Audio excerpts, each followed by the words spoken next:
하나님의 말씀은 요한복음 5장 44절에서 45절입니다. 한 목소리로 합독하도록 하겠습니다. 너희가 서로 영광을 취하고 유일하신 하나님께로부터 오는 영광은 구하지 아니하니 어찌 나를 믿을 수 있느냐? 내가 너희를 아버지께 고발할까 생각하지 말라. 너희를 고발하는 이가 있으니 곧 너희가 바라는 자 모세니라. 아멘. 여러분 안녕하세요. 반갑습니다. 오늘은 본문을 통해서 하나님의 영광과 하나님의 나라에 대해서 말씀을 나누도록 하겠습니다. 유대인들은 하나님을 믿고 섬긴다고 했지만, 그리고 성경을 연구하고 가르치고 있었지만, 정작 하나님이 성경을 통해서 계시하신 예수 그리스도는 부정하고 거부했죠. 알아보지도 못했고요. 관심조차 두지 않았습니다. 왜냐하면 그들에게는 십자가의 예수는 필요 없었기 때문이죠. 자신들을 로마에서 해방시켜줄 메시아는 필요했지만 십자가를 지고 죽는 예수는 필요 없었던 겁니다.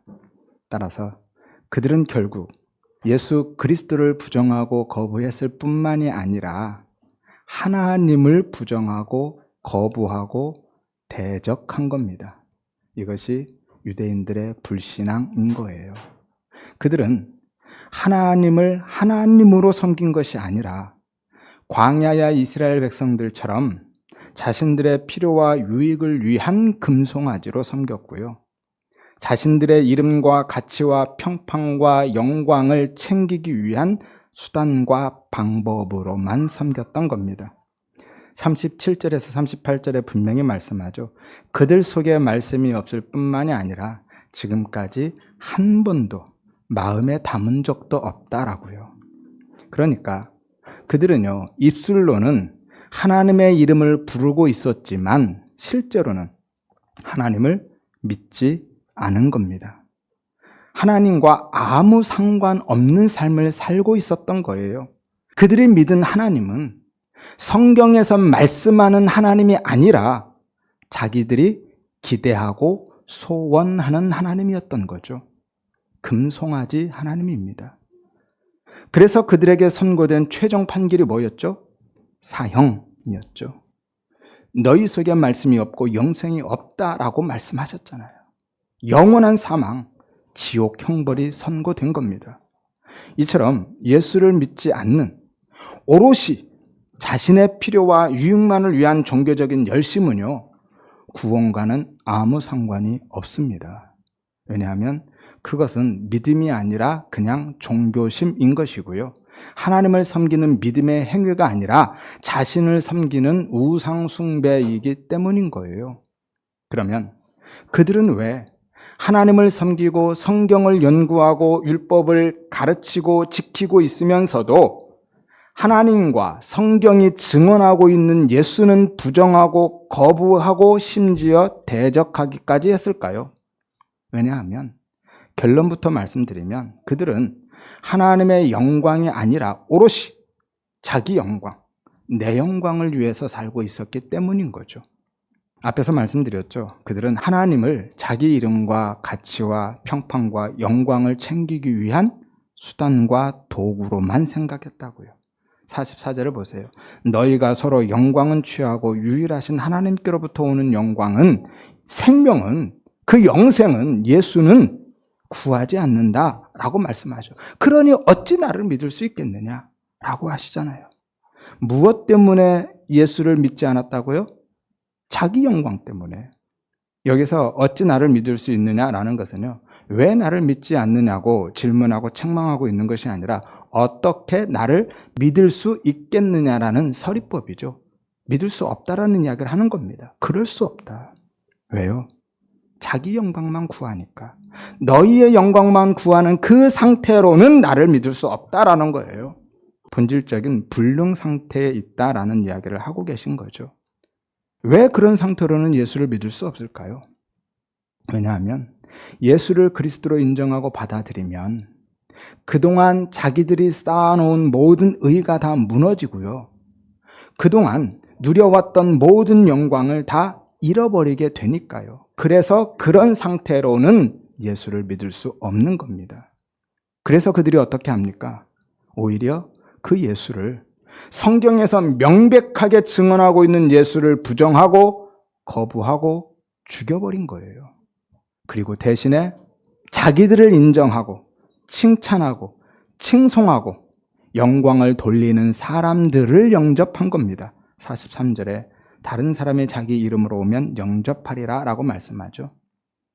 예수는 버리고 자기에게 영광을 돌리는 사람들을 영접한 거예요. 요한복음 12장 43절에 그들은 사람의 영광을 하나님의 영광보다 더 사랑했다라고 말씀하죠. 이것이 바로 진리를 깨닫지 못하고 예수를 그리스도로 만나지 못한 사람들의 가장 큰 특징인 거예요. 하나님의 영광이 아니라 자기 영광, 내 영광 구하는 겁니다. 세상에 썩어질 영광을 구하는 거예요. 그것이 바로 자기 사랑인 거예요. 나를 사랑하는 겁니다. 42절에 분명히 말씀하죠. 하나님을 사랑하는 것이 너희 속에 없다. 한마디로 너희는 너희만 사랑하고 있다라는 거예요. 너만 사랑하잖아 라는 거죠. 그래서 그들이 구약의 말씀과 율법은 받아들이면서도 그 말씀과 율법이 증언하고 있는 예수는 부정하고 거부하는 모순에 빠진 겁니다. 마태복음 5장 18절 말씀이 딱 맞죠. 이 백성이 입술로는 나를 공경하고 있지만 나를 예배하고 있는데 마음은 내게서 멀다, 나한테 없다라는 거죠. 하지만 예수님은요, 그들과는 정반대로 사셨죠. 자신의 영광을 취하지 않고 오직 하나님의 영광만을 위해서 사셨습니다. 41절에 나는 사람에게서 영광을 취하지 아니하노니, 예수님은 사람에게서 명성을 얻고 찬사를 받기를 원하지 않으셨고요. 대중의 인기나 세인들의 평판에 관심조차 두지 않았습니다. 그리고 오직 하나님의 뜻에만 충실하셨고요. 하나님의 영광만을 위해서 사셨습니다. 그래서 십자가를 지신 거죠. 그럼 우리는요? 우리는 유대인들과 얼마나 다르죠? 우리도 그들처럼 하나님의 영광이 아닌 내 영광만을 위해서 살아가고 있지 않나요? 나만 사랑하면서. 그들의 모습이 딱 내 모습이지 않습니까? 우리도 그들처럼 늘 사람들의 판단과 평가와 인정에 흔들리잖아요. 아니, 거기에 목숨 걸지 않나요? 그래서 악플 하나에도 자살하는 일들이 벌어지는 겁니다. 교회 일도요, 누군가 알아주고 인정해주면 힘이 나죠. 그래서 더 열심히 합니다. 하지만 아무도 알아주지 않고 인정해주지 않으면 서운하죠. 하기 싫어지고요. 슬그머니 빠져나가죠. 아니면 나 좀 알아달라고 내 입으로 자랑하게 되는 거예요. 하지만 하나님은요, 우리에게 그런 인간적이고 세상적인 영광을 주시는 분이 아니십니다. 그러니까 예수 믿어서 만사 형통, 소원 성취, 승승장구 이런 거 기대하지 마시라는 거예요. 하나님은 그런 걸 우리에게 가져다 주시는 분이 아니시라는 거예요. 그건요, 전부 세상의 영광이고 사람의 영광이잖아요. 하나님은 우리에게 그런 인본적인 세상적인 영광을 주시는 분이 아니십니다. 성경은 오히려 우리에게 그런 것들, 그런 썩어질 세상의 영광이 아니라 오직 하나님의 영광을 위해서 살라라고 말씀하시죠. 왜죠? 왜냐하면 하나님이 당신의 영광을 위해서 우리를 지으셨고 구원해 주셨기 때문인 거예요. 그래서 바울은 고린도전서 10장 31절에 무엇을 하든지 다 하나님의 영광을 위해서 하라라고 말씀하신 겁니다. 그러면 하나님의 영광을 위한 삶이 뭘까요? 하나님께 영광을 돌리는 삶이 뭡니까? 수없이 많이 들어왔던 이야기지만 사실 좀 막연하죠. 일반적으로는 내가 잘 되어서, 쉽게 말해 고지 꼭대기에 올라서서 그 공로를 하나님께 돌려드리는 것 정도로만 생각합니다. 하지만 사실 그런 것들은요, 전부 다시 내 영광으로 돌아옵니다. 저 사람은 저 자리에 서서까지도 하나님께 영광을 돌리네 라고 다시 나한테 돌아오는 거예요. 그리고 하나님은요, 그런 영광 안 받으십니다. 그런 것을 하나님은 영광으로 취하지 않으신다라는 거예요. 조금 이따 말씀드리겠지만 하나님은요, 우리의 것을 받으시는 것이 아니라 당신의 것만 받으셔요. 하나님은 하나님의 것만 받으십니다. 하나님의 영광에 대해서는 제가 한번 말씀드렸죠. 생각나세요? 오늘은 간단하게 정리해드리고 다른 방향에서 조금 더 살펴보도록 하겠습니다. 자세한 내용은 요한복음 4번째 강해를 참조하시면 되겠습니다. 하나님의 영광에는요, 크게 3가지가 있었죠. 뭐였습니까? 본체적 영광, 발산적 영광, 효과적 영광. 본체적 영광은요, 하나님의 본질적인 속성이죠.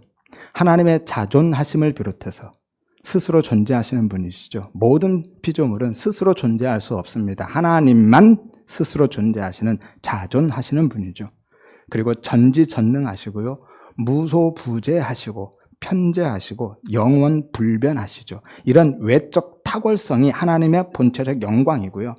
하나님이 가지고 계신 사랑과 공의와 긍휼과 자비와 같은 내적 완전성도 하나님의 본체적 영광입니다. 하지만 하나님의 그 본체적 영광에는요, 피조물은 접근조차 할 수 없습니다. 우리는 인식할 수도 없어요. 그래서 하나님이 우리가 인식하고 경험할 수 있도록 피조 세계에 가시적으로 그 영광을 담아서 주셨어요. 이것을 발산적 영광이라고 하는 겁니다.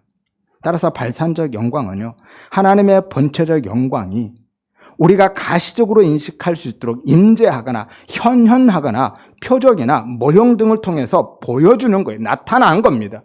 그래서 이 발산적 영광은요, 온 우주에 가득하고 충만합니다. 하나님이 자연 만물과 창조 질서 안에도 당신의 그 본체적 영광을 담아서 주셨기 때문인 거예요. 이사야서 6장 3절에 보면 만군의 여호와여 그의 영광이 온 땅에 충만하도다 라고 고백하죠. 로마서 1장 20절에 보면 창세로부터 그의 영원하신 능력과 신성이, 이게 뭐예요? 하나님의 본체적 영광이죠. 영원하신 능력과 신성, 본체적 영광이 그가 만드신 만물에 분명히 보여 알려졌다라고 하죠. 그렇게 보여 알려진 게 발산적 영광인 겁니다. 그리고 그 발산적 영광의 절정은 성육신하신 예수 그리스도와 십자가이죠. 거기에서 하나님의 영광이 가장 크게 드러났습니다. 예수님은 보이는 하나님으로 오셨잖아요. 그리고 효과적 영광은요, 하나님이 나타내신 그 발산적 영광이 피조물 안에서 역사하시면서 실제적인 효과를 이루어서 다시 드러내는 것을 의미합니다. 예컨대 우리가 그 은혜로 변화되고 성장해가고 성화의 삶을 살아가는 것들이 우리 안에 있는 하나님의 발산적 영광이 다시 드러나는 효과적 영광인 거예요. 이것을 이른바 우리가 하나님께 영광을 돌린다라고 하는 겁니다. 이해가 되시나요? 하나님의 본체적 영광이 있는데요, 그 영광을 우리가 인식하고 경험할 수 있도록 우리 안에, 피조물 안에 담아서 주셨어요. 이게 발산적 영광이고요. 그 발산적 영광을 하나님이 효과적으로 우리 안에서 성령을 통해서 역사하셔서 다시 드러내 보인다라는 거예요. 이게 효과적 영광이라고 하는 겁니다. 따라서 우리가 하나님께 돌리는 영광은요, 내가 노력해서 만들어내는 것이 아니라 온전히 하나님의 것이고 하나님이 드러내시는 겁니다.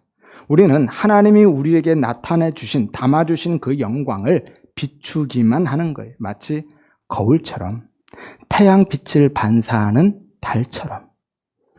그리고 그것조차도 우리의 의지와 열심과 능력으로 비춰내는 것이 아니라 하나님의 역사하심으로 비춰지는 거예요. 그래서 이 효과적 영광을 반사적 영광이라고 하기도 합니다. 하나님은 우리의 것이 아닌 당신의 것만 받으신다고 그랬죠. 하나님이 우리에게 담아주신 그 영광만 다시 취해 가시는 겁니다. 그것만 받으셔요. 그리고 하나님은 우리에게서만 그 영광을 받으시는 것이 아니라 하나님의 그 본체적 영광을 온 우주 만물 피조 속에 담아주셨다고 그랬죠. 그래서 모든 피조물을 통해서도 그 영광을 받으십니다. 시편 19편 1절에 하늘이 하나님의 영광을 선포하고 궁창이 그의 손으로 하신 일을 나타낸다라고 말씀하죠. 시편 97편 6절에 하나님이 그의 의를 선포하니 모든 백성이 그의 영광을 보았다라고 말씀하시잖아요. 모든 피조물이요, 하나님의 섭리하심 안에서 하나님의 뜻과 목적을 이루는 것 자체가, 그 피조물이 그 자리에 존재하는 것 자체가 하나님이 그 안에 담아주신 발산적 영광을 드러내는 효과적 영광, 반사적 영광으로 살아가는 거예요. 모든 피조물은요, 본래 하나님의 그 영광의 반사체로 창조되었거든요. 이것이 바로 창조와 구원의 궁극적인 목적인 거예요. 하나님은 당신의 영광을 위해서 세상을 창조하셨고 당신의 영광을 위해서 우리를 구원하신 거예요. 골로새 1장 16절에 만물이 그에게서 창조되었을 뿐만이 아니라 그를 위해서 그의 영광을 위해서 창조되었다라고 말씀하죠. 이사야서 43장 7절에 내가 내 영광을 위하여 창조한 자를 오게 하라라고 말씀하시잖아요. 무엇을 위해서 창조하셨다고요? 영광을 위해서. 에베소 1장 5절에서 6절, 11절에서 14절에 우리를 선택하시고 구원하신 이유가 그 은혜의 영광을 찬송하게 하기 위해서, 영광의 찬송이 되게 하기 위해서라고 말씀하시잖아요. 이것이 창세전에 우리를 선택하시고 그리스도 예수 안에서 우리를 구원하신 구원의 궁극적인 목적인 거예요.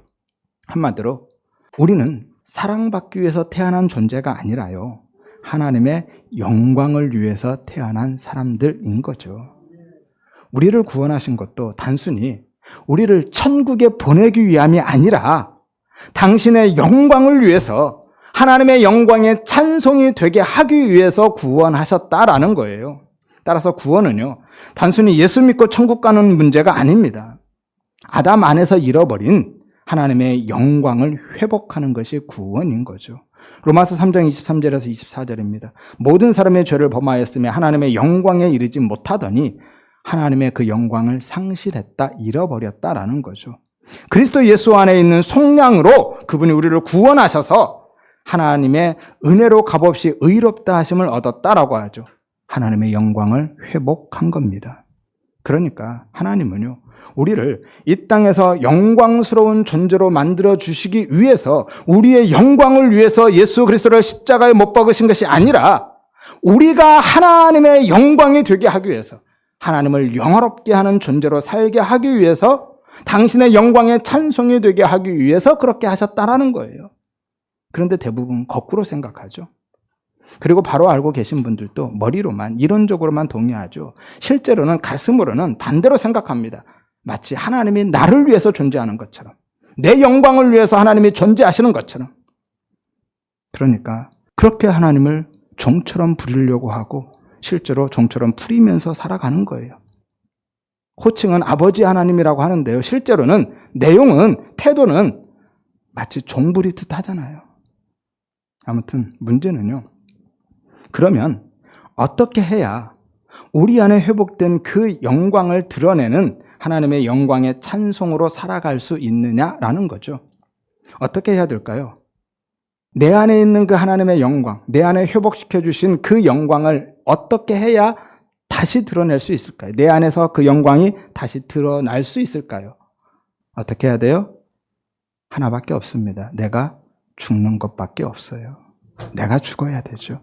내가 부정되고 없음이 되어야만 합니다. 예수 믿는다라는 것은요, 나는 죽고 예수로만 사는 거예요. 내가 죽고 예수만 내 안에서 사는 겁니다. 내가 죽어야 내 안에 있는 그 예수가 드러나는 거고요. 이것이 육적 자아의 죽음이고요, 자기 부인이고, 우리가 지는 십자가이고 진짜 제자로 사는 삶, 성화의 삶인 겁니다. 마태복음 16장 24절에 누구든지 나 따라오려면 어떻게 하라고 그래요? 자기를 부인하고 그 십자가 지고 오라고 하죠. 오늘을 보면 자기를 부인하는 그 십자가입니다. 자기 부인이 우리가 지고 가는 십자가인 거죠. 그래서 예수님도 십자가를 지신 겁니다. 하나님의 본체적 영광이신 예수님이요, 성육신 하심으로써 발산적 영광으로 오셨고 일생을 하나님만 드러내는 효과적 영광으로 살아가시다가 십자가를 지고 죽으심으로 온전히 하나님의 영광의 찬송이 되신 거예요. 요한복음 17장 1절에 아버지여 때가 이르렀사오니, 이때는 십자가의 때 죽음이죠. 아들을 영화롭게 하사 아들로 아버지를 영화롭게 하옵소서라고 하죠. 여기서 영화롭게 한다라는 게 영광으로 가득하다, 영광으로 옷 입다라는 뜻이에요. 예수님이 영화롭게 되는 것은, 영광으로 옷 입는 방법은 십자가의 죽음인 것이고요. 그리고 그 십자가의 죽음이 또한 하나님을 영화롭게 하는 것, 하나님의 이름을 영광으로 가득하게 하는 것이다 라는 거죠. 그래서 십자가가 실패와 저주의 십자가가 아니라 승리와 영광의 십자가인 겁니다. 그래서 하나님이 우리에게도 십자가를 지고 죽는 육적 자아의 죽음, 자기 부인의 삶을 요구하실 뿐만이 아니라 우리를 그 자리로 밀고 가시고 끌고 가시는 거예요. 고린도후서 4장 10절에서 11절에 우리가 항상 예수의 죽음을, 십자가죠, 몸에 짊어짐은 예수의 생명이 우리 몸에 나타나게 하려 함이라. 우리가 항상 예수를 위하여, 예수 때문에 죽음에 넘겨짐은 예수의 생명이 또한 우리 죽을 육체에 나타나게 하려 함이라 라고 말씀하시죠. 이것이 하나님의 영광에 찬송이 되는 삶인 겁니다. 내가 십자가를 지고 죽는 것, 자기 부인의 삶이 하나님의 영광에 찬송이 되는 삶이다라는 거예요. 예수의 생명이 우리에게 임한 하나님의 그 영광, 발산적 영광이기 때문에 그 생명이 다시 내 안에서 드러나면 그것을 우리가 하나님께 영광을 돌린다라고 하는 겁니다. 그것이 우리가 돌려드리는 효과적 영광인 거죠. 그런데 어떻게 해야 그 영광이, 예수의 생명이 드러난다고요? 우리가 십자가에 못 박혀 죽어야, 예수와 연합해서 십자가에 죽어야, 날마다 십자가를 지고 내가 죽어야, 자기 부인의 삶을 살아야 그 생명이 내 안에서 드러나는 겁니다. 그래서 바울이 고린도전서 15장 31절에 나는 날마다 죽는다라고 고백한 거예요. 갈라디아서 2장 20절에도 내가 그리스도와 함께 십자가에 못 박혔나니 죽은 거죠. 그런즉 이제는 내가 사는 것 아니다. 오직 내 안에 그리스도께서 사시는 것이다 라고 고백하잖아요. 이것이 구원인 겁니다. 예수 믿으면 나는 없고요, 나는 없음이 되고 예수만 남는 거예요. 나는 죽고 그 예수만 드러나는 겁니다. 이게 믿음의 삶인 거고요. 그리고 이것이 하나님의 영광과 찬송이 되는 삶인 겁니다. 그러니까 우리가 하나님께 영광을 돌리는 삶은요, 내가 죽어야 가능한 거예요. 내가 죽는 만큼만 하나님께 영광이 돌려지는 겁니다. 헌금이나 봉사나 혹은 사회적인 성공이 먼저가 아니라는 거죠. 그런 것들이 필요 없다라는 것이 아니라 그게 먼저가 아니라는 겁니다. 바울처럼 자기 부인이 먼저다라는 거예요. 내 안에서 그 일을 행하신, 은혜로 역사하신 하나님과 내 안에 있는 하나님의 영광, 예수가 드러나기 위해서는 자기 부인이 먼저 일어나야 된다라는 거예요. 그게 먼저입니다. 그렇지 않으면은요, 그 자기 부인이 내 안에서 먼저 일어나지 않으면 내가 그냥 살아있으면 그것들을 통해서 내가 드러나거든요. 그리고 그 모든 것들을 다 내 영광으로 취해가게 됩니다. 그러면 그것이 하나님의 창조 목적과 구원의 목적에서 벗어나는 죄인 겁니다. 그리고 예수 안에서 나는 죽고 내 안에서 하나님만, 예수만 드러나는 삶이요, 우리가 이 땅에서 하나님의 나라, 천국을 누리는 삶인 거예요. 우리는 천국하면 한마디로 내가 주인공이 되어서 내가 소원하는 모든 것이 주어지는 것을 천국이라고 생각하죠. 하지만 그런 천국은 성경에 없습니다. 내 소원이나 성취되는 그런 천국은 성경에서 이야기하는 천국이 아닌 거예요. 그것은 불교에서 이야기하는 극락인 거죠. 성경은 그런 천국을 이야기한 적이 없습니다. 그건 기독교의 하나님의 나라가 아닌 거예요. 성경에서 말씀하는 하나님의 나라, 천국은요, 우리가 생각하는 천국과는 오히려 정반대예요.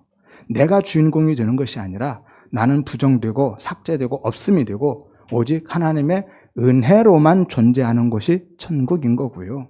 내 소원이 아니라 하나님의 뜻대로만 사는 곳, 그것이 천국인 거예요. 그래서 하나님만 오롯하게 드러내는 곳이 천국입니다. 그리고 성경에서 천국은요, 불교의 극락처럼 특정한 공간이 아니라 하나님의 왕권, 통치권이 미치는 곳이 천국인 거예요. 그래서 예수님이 마태복음 12장 28절에 하나님의 나라가 너희 속에 임했다라고 하신 겁니다. 내가 곧 하나님의 나라다라는 거예요. 예수님이 하나님의 나라로 오셨고 그 예수를 받아들이면 예수가 내 안에 하나님의 나라로 들어오시는 거예요. 내 안에 그래서 천국이 임한 겁니다. 예수님이 보이는 하나님의 나라로 오셨거든요. 그래서 예수님 안에서 하나님의 뜻과 통치가 온전히 실현되고 성취된 겁니다. 팁을 하나 드리면 누가복음 17장 21절에서는 하나님의 나라는 너희 안에 있다고 하셨는데요. 여기서 너희 안에는 그들의 내면이 아니라 그들 중에, 그들 가운데 혹은 그들 사이에라는 거예요. within이 아니라 among이라는 의미입니다. 그들 가운데, 그들 사이에 있는 예수님 자신을 가리키는 거예요. 내가 하나님의 나라다 라고 하시는 겁니다. 왜냐하면 그 본문에서 너희는요, 제자들이 아니라 바리새인들이기 때문이죠. 예수님을 부정하고 거부하고 있는 그 바리새인들 안에, 그들 내면에 하나님의 나라가 있을 수는 없죠. 그들 사이에 계신 예수 그리스도 자신, 내가 하나님의 나라로 왔다, 내가 천국이다 라고 하신 겁니다. 아무튼 우리 안에 임하는 하나님의 나라 천국은요, 하나님이신 예수님이 사탄이 권세 잡은 세상 나라에서 당신들의 백성들을 빼앗아 오심으로 이루어지는 거예요. 하나님의 나라 자체이신 예수님이 우리 안에 그렇게 밀고 들어오시는 겁니다. 우리가 사탄이 권세 잡은 세상 나라였거든요. 그 안에 그렇게 밀고 들어오시는 거예요. 마태복음 11장 12절에 보면 천국은 침노를 당하나니 침노하는 자는 빼앗는다라고 말씀하죠. 이 말씀은요, 천국은 침노하는 자의 것이니까 밤낮 부르짖어서 기도해서 원하는 것 다 받아내라, 그런 이야기 아닌 거라고 말씀드렸죠. 일전에 한번 말씀드렸는데 기억나세요? 여기서 침노는요, 디포넌트 동사예요. 그래서 수동태의 모습으로 능동태를 표현하고 있는 거예요. 따라서 우리가 천국을 침노해 들어가는 것이 아니라 천국이 세상 나라로 사는 우리를 침노해 들어오시는 거예요. 생각해 보세요. 침노라는 거 뭐예요? 힘을 이용해서 강제로 밀고 들어가는 거잖아요. 그런데 우리가 우리 힘으로 하나님의 나라 천국을 밀고 들어갈 수 있나요? 불가능하죠. 천국이요, 하나님의 나라가 예수님이, 하나님의 나라이신 예수님이 세상 나라의 침노에 들어가서 사탄에게서 당신의 백성들을 그렇게 빼앗아 오시는 거고요. 세상 나라로 살고 있는 내 안에 밀고 들어오셔서 내 안에 하나님의 나라를 이루시는 겁니다. 이것이 구원인 거예요. 찾아짐의 사건, 찾아오심의 사건이죠. 하나님이 이스라엘 백성들을 종되었던 애굽 땅에서 그렇게 찾아오셨고요. 포로되었던 아수르와 바벨론에서도 그렇게 찾아오셨습니다. 모두 다 예수님이 우리를 사탄에게서 찾아오실 것에 대한, 또는 그 애굽으로, 바벨론으로, 세상의 나라로 살고 있는 우리를 침노해 들어오실 것에 대한 십자가 구원에 대한 모형으로 주고 계신 거였죠. 따라서 이제 우리는요, 예수 그리스도의 십자가 은혜로 죄의 종 사탄의 포로에서 해방이 되었고 하나님의 나라의 실체이신 예수님이 우리 안에 뚫고 들어오심으로 우리가 하나님의 나라가 된 겁니다. 우리가 하나님의 나라가 된 거예요. 베드로전서 2장 9절에 너희는 택하신 족속이요 왕같은 제사장들이요 거룩한 나라요 그의 소유된 백성이다 라고 하죠. 우리가 하나님의 거룩한 나라가 된 겁니다. 따라서 우리 안에 이미 하나님의 나라가 임하였고 우리가 하나님의 나라가 된 거죠. 묵시 속에 있는 영원한 하나님의 나라가요, 예수 그리스도 안에서, 예수 그리스도에 의해서 이 역사 속으로 뚫고 들어온 겁니다. 그래서 천국은 죽어서만 가는 곳 아니라 말씀드린 거예요. 죽어서만 가는 천국은요, 헬라 철학에서 이야기하는 공간적 이원론이고요. 하나님의 나라 천국은 지금 여기서 누리며 살다 가는 겁니다. 왜죠? 예수 그리스도에 의해서 그 나라가 우리 안에 들어왔잖아요. 지난번에 영생에 대해서 한번 설명드렸죠. 영생은 우리의 사전적인 의미로 단순히 영원히 사는 것이 아니라고요. 예수 그리스도와 연합한 상태, 하나님의 생명이 있는 그 상태가 곧 영생의 상태인 거죠. 그런데 그 영생, 저의 아이오니오스라는 이 단어가요, 원래 의미가 그 세상 속에 속한 생명 혹은 오는 세상의 생명이라는 의미입니다. 히브리어 하이올람이라는 단어를 그대로 헬라어로 옮겨온 것이 이 영생이라는 단어예요. 그래서 마태복음 12장 32절에 예수님이요, 천국을 오는 세대로 표현하죠. 오는 세상으로. 성령을 거역하면 이 세상과 오는 세상에도 사하심을 얻지 못한다라고 하죠. 하나님의 나라 천국이 오는 세상입니다. 에베소 1장 21절에 하나님이 예수님을요, 이 세상뿐만이 아니라 오는 세상의 모든 이름 위에 뛰어나게 하셨다라고 하죠. 그리고 복음서에서는 이 세상과 오는 세상을, 천국을요, 현세와 내세로 표현하기도 합니다. 아무튼 따라서 영생은요, 원래는 앞으로 올 세상, 새하늘과 새 땅, 영원한 하나님의 나라를 사는 언약적 생명인 거예요. 그게 영생입니다. 그러니까 우리가 지금 여기서 그 오는 세상의 생명, 그 생명을 맛보고 누리며 산다라는 것은요, 그 나라가 지금 여기에 들어와 있다라는 증거잖아요. 우리 안에 그 나라가 들어와 있는 겁니다. 그게 영생인 거예요. 그래서 우리는 죽어서만 영생을 사는 것이 아니라 지금 예수 안에서 영생을 살고 있는 거예요. 영생을 누리며 주 안에 살리라. 우리 그렇게 찬양도 고백하잖아요. 이미 영생을 누리고 있는 겁니다. 예수 그리스도를 통해서 오는 세상의 그 생명, 그 삶이요, 지금 이 세상의 삶, 역사 속으로 뚫고 들어온 겁니다. 그래서 예수 안에 있는 우리에게요, 이미 의롭다라는 선언이 선포된 거예요. 의롭다라는 것은 마지막 종말의 심판 때, 최종 판결 때 선언받는 것인데 우리가 지금 선언받아버렸잖아요. 그러니까 지금이 종말의 삶이다라는 거죠. 예수 밖에 있는 자들에게는요, 심판과 영원한 사망이 선고되었죠. 그것도 역시 원래는 종말에 있을 최종 판결이잖아요. 그래서 예수 밖에 있는 사람들은 이미 심판받는 삶을 살고 있다 말씀드린 겁니다. 하지만 문제는요, 그 나라가 우리 안에 얼마나 실현되고 있느냐인 거예요. 이게 문제입니다. 하나님의 나라가 임하는 것과요, 하나님의 나라가 내 안에 실현되는 것은 다른 문제입니다. 왜냐하면 하나님의 나라는 무조건적이고 불가항력적인 은혜로 주어지는 것이지만 그 나라의 실현은 하나님의 통치에 대한 우리의 반응과 순종에 있기 때문인 거예요.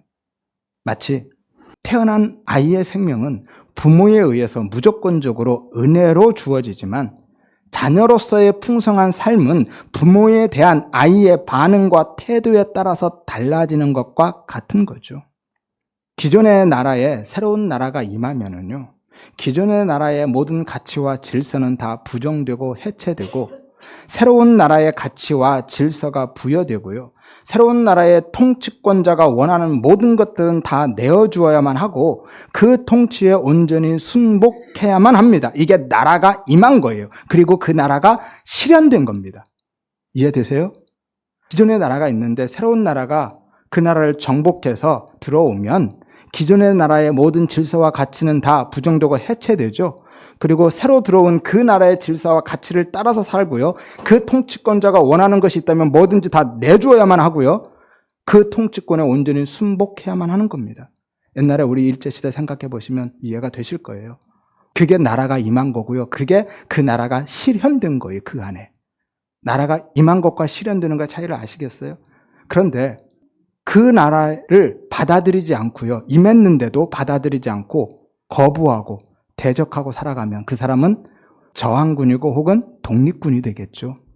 독립군 하면 되게 좋은 것 같은데요, 하나님의 나라가 내 안에 임했는데 독립군으로 살 것 같으면 뭐로 예수 믿습니까? 그 통치를 그대로 받아들여야 되는 거죠. 그게 실현입니다. 그런데 대부분 그 하나님의 통치를 받아들이지 않고 저항하면서 거부하면서 독립군처럼 산다라는 거예요. 그래서 인생이 피곤한 거고 예수 믿는 게 힘든 겁니다. 따라서 하나님의 나라가 내 안에 임하면은요, 기존의 내 나라는 부정되고 해체되고 오직 하나님 나라의 새로운 가치와 질서와 원리를 따라서 살아가야 하는 것이고요, 오직 하나님의 통치에 온전히 순복해야만 하는 겁니다. 이것이 하나님의 나라, 천국이 임한 성도의 삶인 거예요. 아무튼 우리가 하나님의 통치에 반응하고 순종하는 만큼만 우리 안에, 우리의 삶에 확장되고 실현되는 거고요, 그 은혜의 통치 안에서 생명의 풍성함을 누릴 수 있는 겁니다. 물론 그것조차도요, 우리의 의지와 열심만으로는 안 됩니다. 성령님이 내 안에서 맺어내시는 열매인 거죠. 그래서 우리는 더욱 그 은혜를 구해야 하는 거고요, 그 통치 앞에 온전히 순복하면서 새로운 질서와 가치와 원리를 따라서 살아가기 위해서 그 은혜를 구하고 그 은혜를 붙들고 애써야만 하는 겁니다. 그런데 문제는 하나님의 그 통치, 은혜의 통치가 아담 안에 있는 우리의 본성과는 반대 방향이기 때문에 그 은혜의 통치를 받는 하나님의 나라, 천국을 살고 있으면서도 우리는 실제로 그것을 고난으로 체감된다라는 거예요. 그럼에도 불구하고요, 이것이 바로 세상 나라에서 하나님의 나라로 옮겨진 성도의 삶인 거고요, 우리의 신앙 생활입니다. 단순히 교회 생활의 신앙 생활이 아닌 거예요. 믿음의 삶, 신앙 생활은요, 이전의 세상적이고 육신적인 모든 가치와 원리를 버리고 전혀 새로운 나라의, 하나님 나라의 그 가치와 십자가의 원리를 따라서 살아가는 것이 신앙 생활입니다. 교회 생활 열심히 하면 신앙생활 잘한다라고 하는데 아닌 거예요. 그건 그냥 교회 생활이고요. 한마디로 내 뜻과 내 소원이 아니라 하나님의 뜻과 하나님의 영광을 위한 삶, 자기 부인의 삶이 신앙생활인 거예요. 따라서 우리가 이 땅에서 하나님의 나라를 누리며 천국을 산다라는 것은요, 내 꿈과 희망이 다 이루어지고 내가 하고 싶은 대로 하면서 사는 것이 아니라, 그런 세상적인 기쁨과 만족한 삶이 아니라, 혹은 어떤 근심도 걱정도 염려도 없고 아픔도 고통도 없는 몸과 마음이 편안하고 행복한 삶을 사는 것이 아니라, 그건 불교의 극락이라니까요. 기독교의 천국은 그런 천국 아닙니다. 오히려 우리의 천국은요, 하나님의 나라는 내 모든 뜻과 소원이 하나님의 뜻에 의해서 철저하게 부정당하고 기각당하는 삶을 사는 것이 하나님의 나라를 사는 거예요. 이게 진짜 천국의 삶인 겁니다. 그래서 바울처럼 세상의 모든 가치가 내 안에서 다 밀려져 나가고 그것이 내게 가치로 여겨지지 않고 끊어져 버리고 새로운 가치와 소망을 붙들고 사는 삶이 진짜 천국을 사는 거예요. 그러니까 우리는 대부분 성경이 말하는 천국이 아니라 내가 소원하는 천국, 불교의 극락 같은 천국만 꿈꾸고 사는 거죠. 그래서 예수 안에서 이미 천국이 임했음에도 불구하고 내 삶이 천국으로 체감되지 않는 겁니다. 천국이 삶 속에서 실제가 되지 못하고 관념 속에만 머물러 있는 것이고요. 죽어서만 가는 천국 생각하고 이 땅에서는 내가 하고 싶은 대로 살고 싶은 거예요. 하나님의 힘을 끌어와서 내 소원만 이루고 싶은 겁니다. 그리고 하나님의 나라 그 천국이 내 안에 임했음에도 불구하고 때로는 예수 믿으며 사는 것이 심지어는 지옥같이 여겨지기도 하는 거예요. 불교의 극락 같은 천국만 꿈꾸고 있으니까요. 여러분, 기독교 신앙은요, 하나님께 잘 보여서 내 꿈을 이루고 내 소원을 성취하는 것이 아닙니다. 하나님의 힘을 이용해서 내 나라를, 나라는 나라를 견고하게 세우고 내 왕국을 건설해 가는 것이 기독교 신앙이 아닌 겁니다. 그렇게 하나님의 힘을 내 안으로 끌어들여서 내 문제 해결하고 내 소원 성취하는 것이 우리의 신앙의 본질이 아닌 거예요. 하나님이 필요하면 그 은혜를 주실 수 있습니다. 그러나 그게 우리의 신앙의 목적이나 지향점이 아니라는 거예요. 오히려 그 반대입니다. 왕이신 하나님의 통치 앞에 온전히 항복 선언을 하고 나는 그렇게 부정되고 해체되고 내 나라는 무너지고 오직 하나님의 말씀만 따라서 살아가는 삶, 그분의 은혜와 영광만 드러내는 삶이 신앙생활인 거죠. 이것이 기독교 신앙입니다. 십자가는요, 내 귀에 걸고 목에 걸어서 나를 돋보이게 하는 액세서리가 아닌 거죠. 십자가는 등에 지고 가는 겁니다. 내 소원이나 들어주는 그런 기독교 없습니다. 그건 그냥 종교이고 무속인 거고요. 샤먼인 거예요. 하지만 당시 유대인들은요, 하나님의 이름과 말씀을 통해서 끊임없이 세상의 힘과 가치를 추구하고 자기 영광만 구했던 거죠. 그래서 율법 지킴과 신앙적인 행위조차도 전부 자기 의로 쌓아가고 자신들의 가치와 평판과 영광으로 챙겨갔던 거고요. 이것이 바로 하나님을 떠나서 스스로 왕이 되고 싶어하는 사람들의 전형적인 모습인 거예요. 그래서 예수가 없는 착함과 선한 삶은요, 신앙적인 열심까지도 다 인본적이고 기복적인 것입니다. 내가 왕이 되는 내 나라, 내 왕국 건설을 위한 쇼인 겁니다. 이것을 성경에서 외식이라고 하여. 그런데 안타까운 것은요, 오늘날 많은 교회와 성도들이 딱 그 모습으로 살고 있다는 거죠. 입술로는 하나님을 왕으로, 예수님을 주로 고백하고 있지만 실제로는 여전히 내가 주인의 자리, 왕의 자리에 차지하고 앉아서 오히려 하나님을 종처럼 부리려고 하는 것이 오늘날 기독교의 모습이라는 거죠. 말로는 하나님 나라를, 천국을 바라보면서 산다고 하고 말로는 하나님의 영광을 위해서 산다고 하는데 실제로는 오롯이 내 영광만을 위해서 예수를 믿고 있고요. 예수를 바라보고 있는 거잖아요. 그게 금송아지와 노뱀이 아니면 뭐라는 거죠.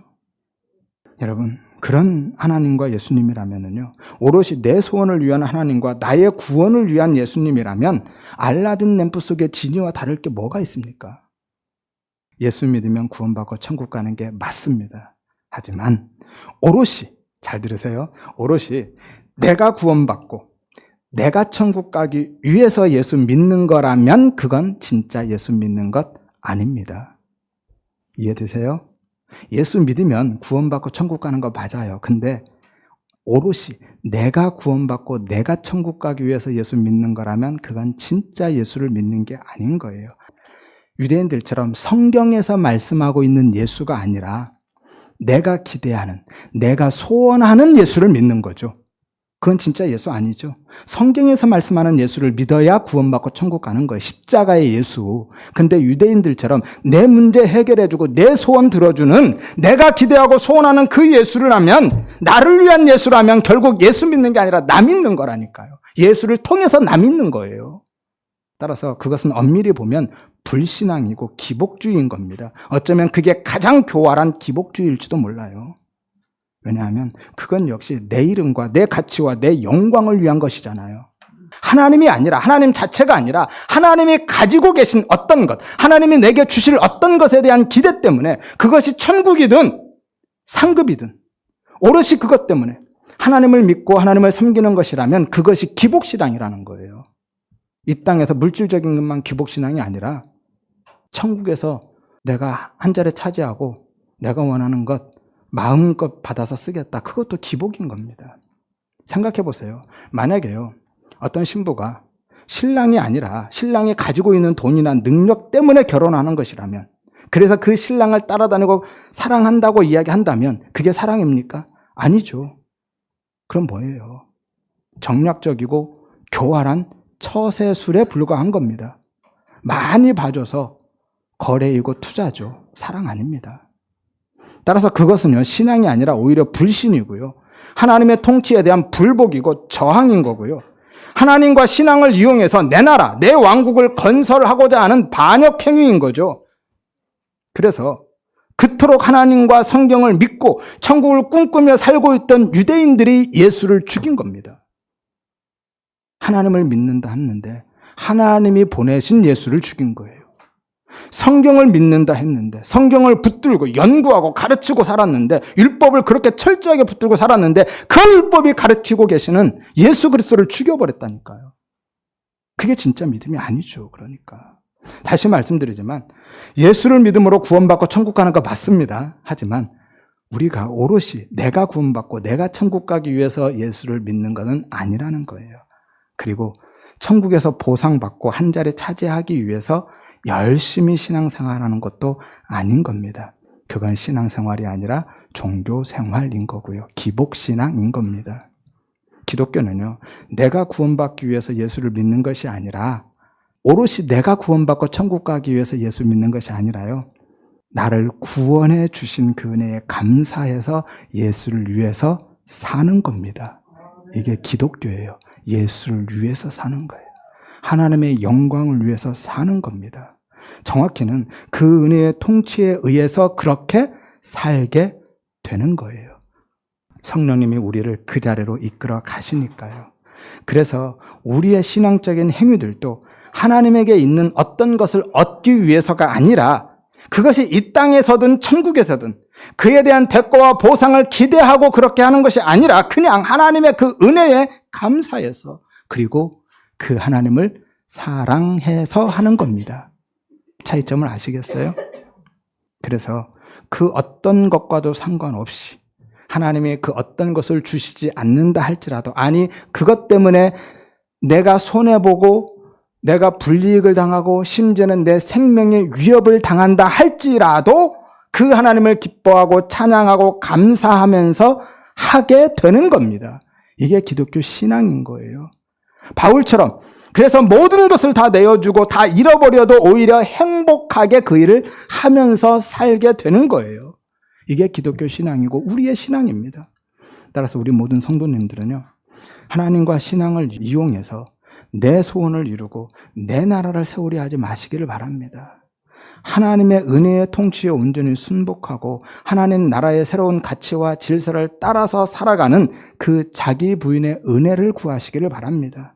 하여서 그 은혜로 일상의 삶 속에서 하나님 나라 천국을 맛보고 누리며 살아갈 뿐만이 아니라 나아가서 예수만 오롯하게 드러내는 하나님의 영광의 찬송이 되는 참된 믿음의 삶을 살아가시기를 주의 이름으로 축원드립니다. 마치면 좋을 것 같은데요. 마지막으로 그들에 대한 정죄와 심판에 대해서만 간단하게 살펴보고 마치기로 하겠습니다.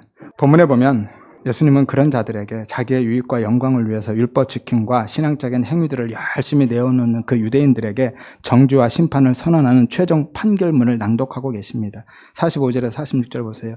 내가 너희를 고발하는 것이 아니라 너희가 바라는 모세가 그 율법이 너희를 고발할 것이다. 모세를 믿었다면 또 나를 믿었으리니 이는 왜냐하면 그가 내게 대하여 기록하기 때문이다 라고 말씀하죠. 직역하면 이렇습니다. 너희가 모세를 믿었다면 반드시 필연적으로 나를 믿었을 것이다 라는 거예요.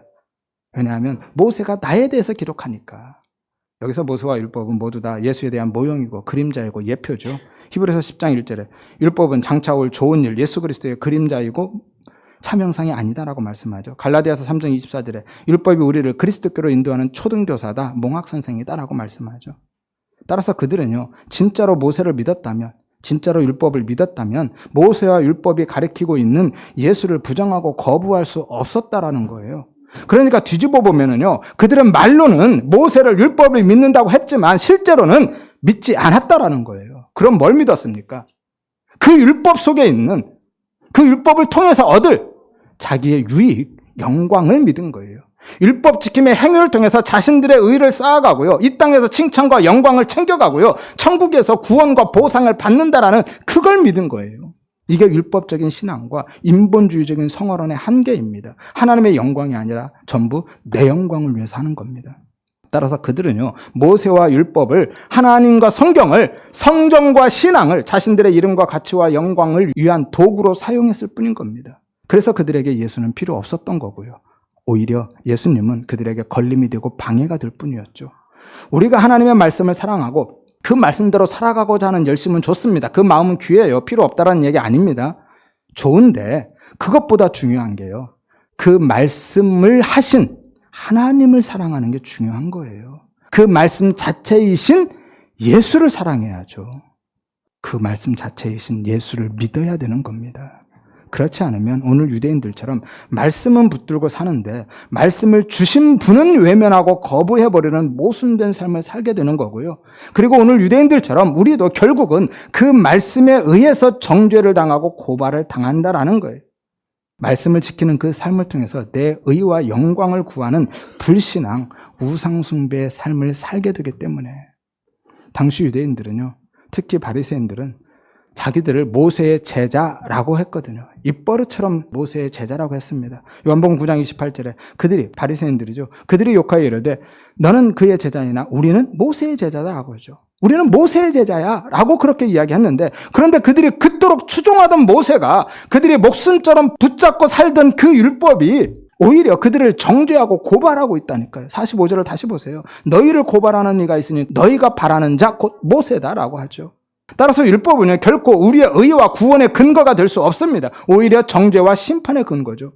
갈라디아서 3장 10절에 율법 행위에 속한 자들은 저주 아래 있다라고 말씀하죠. 율법의 저주 아래 놓인 겁니다. 왜냐하면 그 저주에서 벗어날 수 있는 길은 그 율법 다 지켜야 되거든요. 지금 우리 시험처럼 커트라인이 있어서 60점, 70점, 80점, 90점 맞으면 넘어가서 천국 들어가는 게 아닙니다. 율법을 99점 맞아도요, 1점 틀리면은 빵점 처리돼요. 그래서 천국 못 간다라는 거예요. 그래서 율법 아래 놓인 자들은 전부 다 저주 아래 놓였다라고 하는 겁니다. 야고보서 2장 10절에 누구든지 온 율법을 지키다가 그 하나를 범하면 모두 범한 자가 된다라고 하죠. 율법은요, 예수의 필요성과 십자가의 필연성을 깨닫게 하기 위해서 주신 거예요. 우리에게 왜 예수가 필요한지, 그 십자가 은혜가 왜 필요한지를 이야기하기 위해서 율법을 주신 겁니다. 그래서 몽학선생이다, 초등교사다라고 하잖아요. 예수께 인도하는 초등교사다. 결코 율법 자체를 구원의 근거로 주신 게 아닙니다. 로마서 3장 20절에 율법의 행위로 그 앞에 의롭다함을 얻을 육체가 없나니 율법으로는 죄를 깨달을 뿐이라 라고 말씀하죠. 갈라디아서 5장 4절에 율법 안에서 의롭다 하심을 얻으려 하는 자는 그리스도에게서 끊어지고 그 은혜에서 떨어진 자다 말씀하죠. 로마서 8장 2절에 율법은 죄와 사망의 법이다 라고 하잖아요.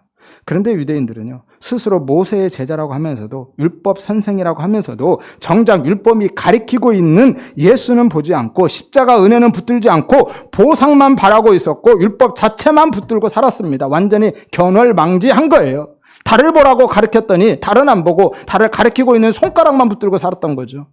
율법은 예수를 가리키고 있는데 율법이 가리키는 예수를 보지 않고 율법만 붙들고 살았거든요. 이것이 율법주의고요. 자기 영광을 위해서 사는 사람들의 특징입니다. 겉으로 보기에는 굉장히 믿음 좋은 것처럼 보입니다. 하지만 그런 삶의 의도와 동기는 그에 대한 보상에 있거든요. 오롯이 자신의 유익과 영광을 위한 겁니다. 이것이 불신앙이라는 거예요. 이것이 나를 섬기는 우상숭배라는 거예요. 예수를 믿지 않는 것만 불신앙이 아닙니다. 불신앙의 본질은 삶의 방향이 나를 향해 있는 거예요. 하나님이 아니라 나만 보고 있는 겁니다. 자기 중심적이고 자아 본위적이고 부자지향적인 삶이 곧 불신앙인 거죠. 우리의 신앙과 믿음의 삶은 방향성과 지향성의 문제라 말씀드렸죠. 따라서 우리 모든 성도님들은요, 하나님의 말씀을 배우고 아는 것도 좋지만 먼저 하나님을 만나고 말씀 자체이신 예수를 경험하는 그 은혜를 위해서 기도하시기를 바랍니다. 하여서 유대인들처럼 하나님과 말씀, 신앙을 빙자해서 내 유익과 영광을 구하는 그 불신앙적인 삶이 아니라 날마다 십자가를 붙들고 하나님을 향해서 살아가는 자기 부인의 삶을 살아가시기를 바랍니다. 나아가서 내가 소원하는 금송아지 하나님과 놋뱀 예수가 아니라 성경이 말씀하는 왕이신 하나님과 십자가의 예수를 믿고 사랑하고 섬기는 참된 믿음의 삶을 살아가시기를 바랍니다. 하여서 하나님의 은혜의 통치가 온전히 실현되는 하나님의 나라, 천국, 영생을 누리며 사는 참된 성도의 삶을 살아가시기를 주의 이름으로 축원드립니다.